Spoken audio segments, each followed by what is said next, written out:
BPL মাতাতে kiwi তারকা আনছে বরিশাল। তো বন্ধুরা, আপনারা দেখছেন স্পোর্টস 24 থেকে বাংলাদেশ প্রিমিয়ার লিগ বিপিএল এর আপডেট নিউজ। একাধিক তারকা ক্রিকেটার দলে আনার ঘোষণা আগেই দিয়েছিল রংপুর রাইডার্স। বিপিএল এ পয়েন্ট টেবিলের শীর্ষ দল ফরচুন বরিশালও পিছিয়ে নেই। তারা ইতিমধ্যে দলে টেনেছে নিউজিল্যান্ডের তারকা অ্যাডাম মিলনকে। ফরচুনদের ভাগ্য গড়তে তিনি আসছেন 3 ফেব্রুয়ারি। বরিশাল ফ্রাঞ্চাইজি সূত্র জানিয়েছে এমন খবর। এর আগে দলের অধিনায়ক তামিম ইকবালও দিয়েছিলেন মিলনে আসার খবর। শীর্ষ আরো কয়েকটি দল কয়েকজন তারকার দিকে চোখ রাখছে।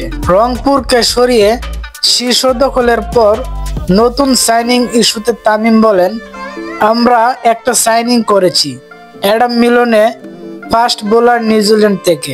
1-2 জনের সাথে কথা বলছে।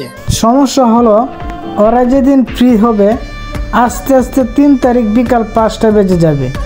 এদিক থেকে একটু চ্যালেঞ্জ। শেষের পথে থাকা বিপিএল এ ফ্রাঞ্চাইজিগুলো বড় ক্রিকেটারদের পথে হাঁটছে। বিপিএল এর পরের পর্বে কারা খেলবে তাও এক প্রকার নিশ্চিত। আপাতত 3টি দল শেষ 4 স্থান পাকা করেছে: ফরচুন বরিশাল, রংপুর রাইডার্স ও চিটাগাং কিংস। বাকি দলটি হবে দুর্বার রাজশাহী বা খুলনা টাইগার্সের কোনো একটি। তো বন্ধুরা, ভিডিওটি কেমন লাগলো অবশ্যই কমেন্টে বলে যাবেন। ভালো লাগলে একটা লাইক দিয়ে দিবেন, চ্যানেলটিকে সাবস্ক্রাইব করে দিবেন। ধন্যবাদ। আসসালামু আলাইকুম।